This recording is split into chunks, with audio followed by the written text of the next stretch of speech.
Let's start with the Kaine pick. That's the big thing in the news. Jeff, you were at the announcement yesterday. This fits both of the goals. Hillary Clinton said she wanted a governing choice, someone she could work with in the White House. She remembers the dysfunction with Al Gore back in the Bill Clinton days. But let's be honest, this is also a political choice. It's not just a governing choice. Virginia's important, but those Spanish language skills in Florida, New Mexico, Nevada, Colorado, and beyond, it's an observation. But when he was speaking yesterday, she looked happy.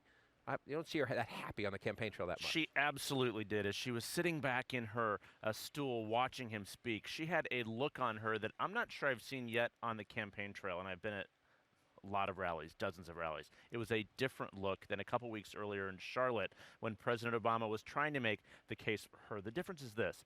She's been in politics so long. She's been a partner of so many times, but now this is her partner. She owns this relationship and looked so happy in that choice. And you're right about Tim Kaine. They hope he's the full package. Yes, he's a governor. He is a senator, even a mayor, lieutenant governor. He has the insider credentials in this anti-establishment year, but the Spanish speaking is key. But he also has something more. His optimism as he was speaking there. They believe that he, in fact, is a good communicator. A lot of talk about, oh, he's so boring. He didn't look boring to me yesterday. That crowd in Miami yesterday did not think he was boring at all. They believe that he will be a sunny side up addition to this ticket here. Now, on the margins, we'll see if he can help her honesty and trustworthiness. Right. But the Spanish language skills, he's not up there reading a few lines that someone wrote for him in Spanish. Right. He feels that. He knows that from his time at a Jesuit missionary in Honduras. This is real for him. And just as a very practical matter, he can be on Spanish language television every day between now and the November election. And the influence of that, I really think, can't be underestimated. Right, especially if you look, again, if you can take Florida's 29 away from Donald Trump, then Donald Trump's path to the presidency is incredibly hard. And Virginia. You take the, 8 in Virginia, 13 in Virginia, and 29 in Florida. Then Trump has to go Pennsylvania across to Wisconsin. What about the politics of this? The Bernie Sanders, I don't believe he said a word yet. Donald Trump is on Twitter this morning saying it's disrespectful to Bernie, that this isn't progressive enough. I think we certainly can expect Donald Trump to keep trying to pump that up.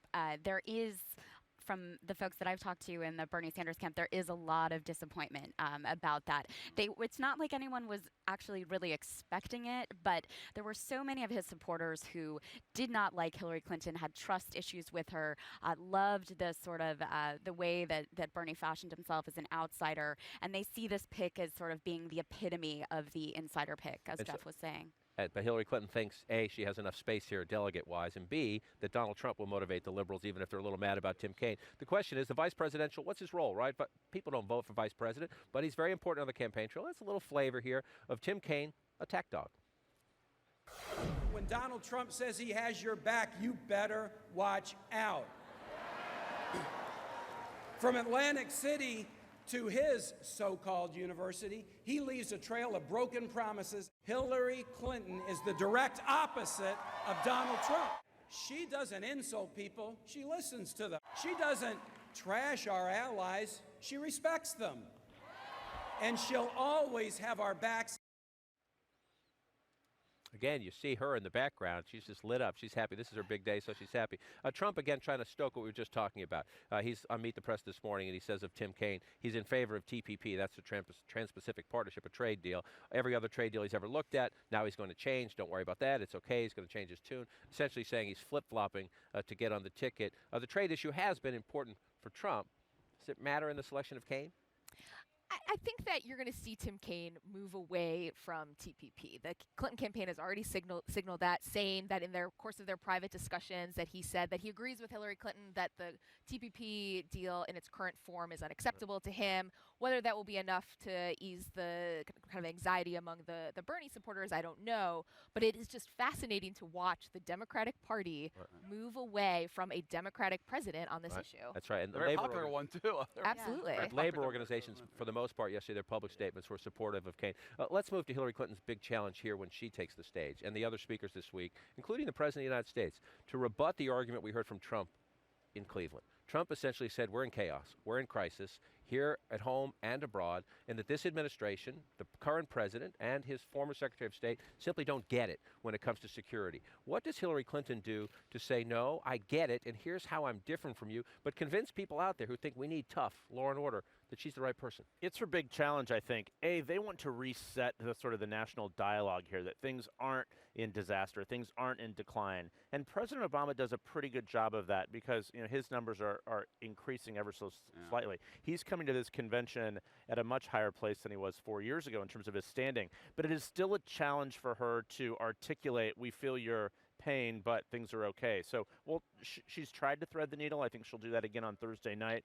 But that is the sole challenger. I think Tim Kaine helps with that. His story, the son of a welder, other things. He seems to be more in touch with the real America than her. She has been in public life for so long. It is hard for her to express that she is fighting for you. That's the one challenge. fast But I think observation too from. Go ahead. that yesterday I was out talking to swing voters in the Philly suburbs about Trump's speech and the contrast with Clinton's message, and they're not right now buying into, things are sunny and they're better than you think.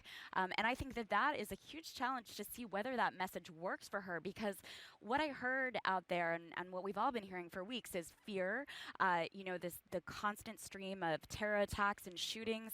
And there's a sense that Hillary Clinton, while she may have more experience, that Trump would be stronger on a lot of those issues. The problem for Trump is that people out there think they have no idea what he's going to do. Right. They just have the perception that he would be stronger. There's not a lot of policy attached to his tough talk in Cleveland. I think it's one of the deficiencies of the Republican convention. The question is, Democrats run a huge risk if they try to say this is a problem, not a crisis. I saw some polling in some of the swing state Senate races that showed before the convention Trump was on the move, closing in or pulling ahead in several of these swing states, and security was the issue driving the polls. Yeah, there's no question about it that I think a pattern of terrorism is going to keep Trump competitive in this race, especially in states that are less diverse. They're largely white.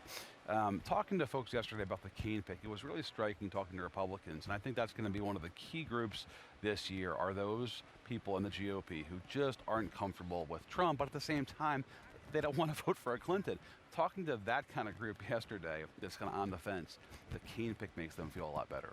It makes them feel like, okay, maybe I can do the Clinton vote because Kaine seems to be a pretty decent, normal, mainstream guy. It's not just the Munich and other things. So the Democrats I was talking to this week, senators and others who are worried about where the party is right now on security issues here at home too, with the unrest on the streets, with the police shootings, et cetera. That's a fine line she needs to walk from this podium as well, supporting the police as well as acknowledging the other issues out there. Democrats are worried that the party, exactly, that's a fine line. Fine line for her.